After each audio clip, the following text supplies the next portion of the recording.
तुम्ही कुठे फ्लॅट बघितलाय, तो तुम्हाला आवडलाय, तर ही बातमी तुमच्यासाठी आहे. तुम्ही डाउन पेमेंट करून फ्लॅट बुक केलाय, तर ही बातमी तुमच्यासाठी आहे. तुम्ही पूर्ण पेमेंट करून फ्लॅट घेतलाय, तर ही बातमी नक्की तुमच्यासाठीच आहे. कारण आयुष्याची जमापुंजी लावून घराचं स्वप्न बघणाऱ्यांचं स्वप्न सध्या उद्ध्वस्त होण्याची वेळ त्यांच्यावर आली आहे. आणि याला कारणीभूत आहे नाशिकमधील नामांकित बांधकाम व्यावसायिक नरेश कारडा. कुणाची स्वप्न उद्ध्वस्त होत आहेत आणि काय त्यांच्यावर वेळ आली आहे, ऐका त्यांच्याच तोंडून.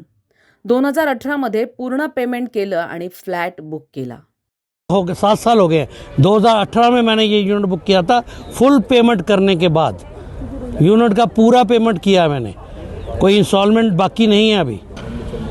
मैंने 36 ईयर आर्मी एविएशन में हेलीकॉप्टर विंग के अंदर सर्विस किया है और 2012 में मैं जब रिटायर हुआ तो मैंने यहाँ पे सेटल होने का फ़ैसला किया। मेरा बेटा भी एक इंडियन नेवी में कमांडर के रैंक के ऊपर अंडमान निकोबार में नौकरी कर रहा है। हमने एक हरी नक्षत्रा के अंदर घर को बुक किया था और उसके लिए मैंने 88 लाख रुपये इसको पेमेंट किए हैं, जिसके लिए इसने ना तो घर बना के दिया है, ना ही कोई पैसा वापस कर रहा है, ना ही कोई इंटरेस्ट दे रहा है। मेरे इसके ऊपर 138 का केस चल रहा है, MPAD का केस चल रहा है और NCLT में अलग केस चल रहा है।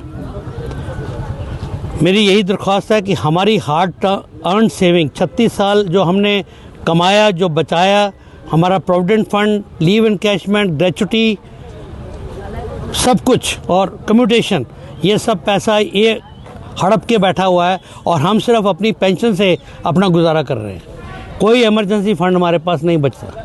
ये सारा पैसा घर के ऊपर एक छत, ये खुद इतने बड़े घर में रह रहा है और हमारे ऊपर एक 2 रूम की छत भी इसको गवारा नहीं है।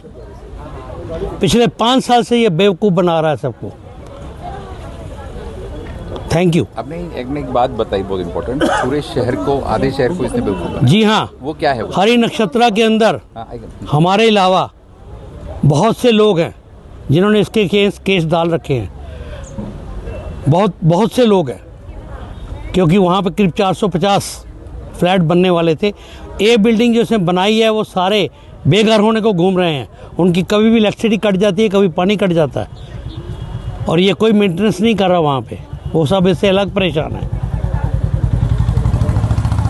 आपकी क्या मांग है अभी? क्या इस पे हमारी मांग है कि हमारा पैसा हमको वापस दिलवाया जाए या जो यूनिट हमने बुक किया था वो हमें मिले। आपल्या पेन्शनच्या पैशांमधून फ्लॅट बुक केला आणि आज ही वेळ आली.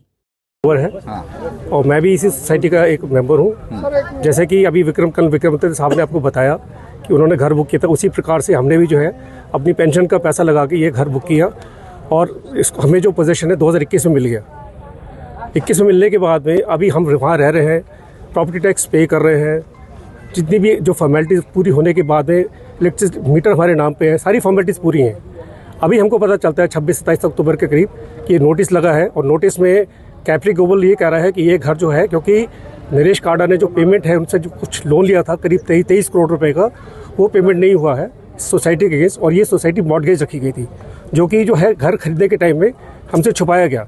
और यहाँ ही नहीं, एग्रीमेंट फॉर सेल रजिस्टर्ड है, सेलिड है हमारे पास में घर की, लेकिन जो बैंकर को फिर हमने कॉन्टैक्ट किया, बोलता नहीं इसकी पोजीशन तो हमारी है, क्योंकि हमने जो ये घर है वो हमने नरेश कारडा जो मॉर्गेज किया है वो उसने 22 में किया है जो उन्होंने बोला हमें। फिर हमने ओरिजिनल मॉर्गेज निकाली, जो ओरिजिनल मॉर्गेज निकाली तो उसमें हमारी सोसाइटी थी नहीं।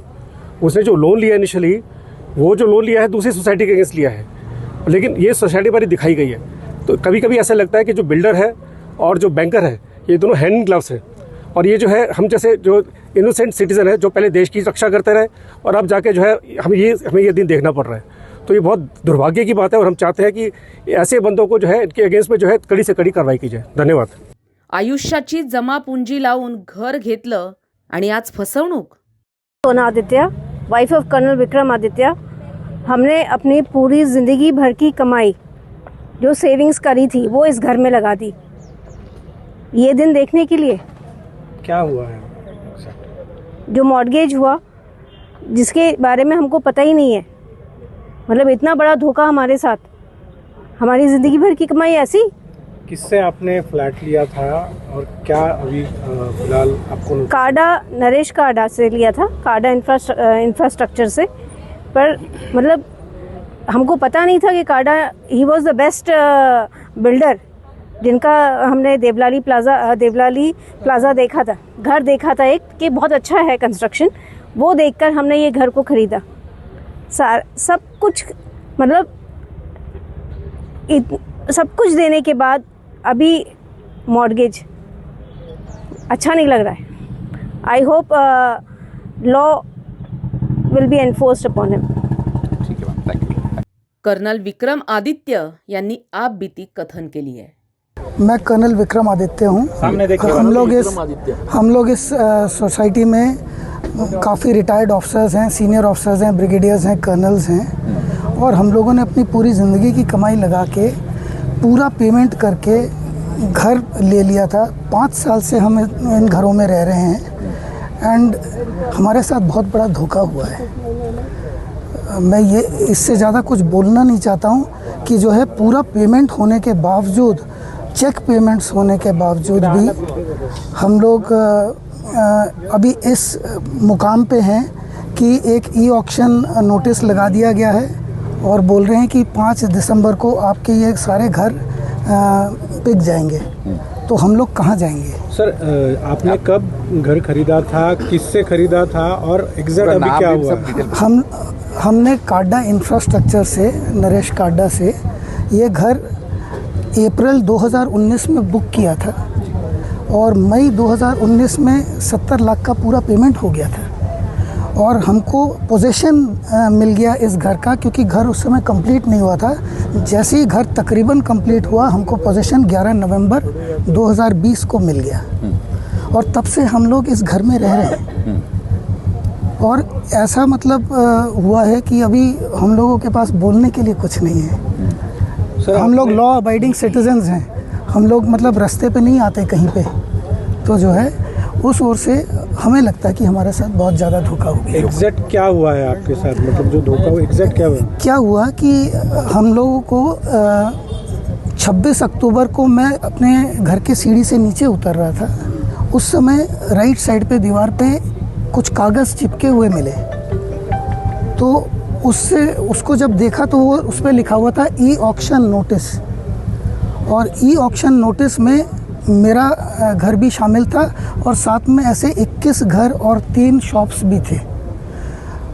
और मेरे वाले उसके अगेंस्ट लिखा हुआ था बैलेंस रिसीवल 70 लाख रुपए, जो हम हम पूरे 72 लाख 1920 रुपए पेमेंट करके तब हमको पोजीशन मिला है। काडा किसी को ऐसे घर में नहीं घुसने देता है, जब तक एक एक पैसा नहीं वसूल कर लेता है वो नहीं घुसने देता है। तो हमने वो पूरा अमाउंट पे किया, केवल वही नहीं, क्लब हाउस का पूरा पेमेंट किया, पूरा जो एनुअल मेंटेनेंस होता है वो पूरा पेमेंट किया, 3 साल का पेमेंट किया, मंथली जो मेंटेनेंस होता है, सब कुछ पेमेंट, एक एक पेमेंट पूरा करने के बाद जो है हमको उस घर की चाबी दी गई।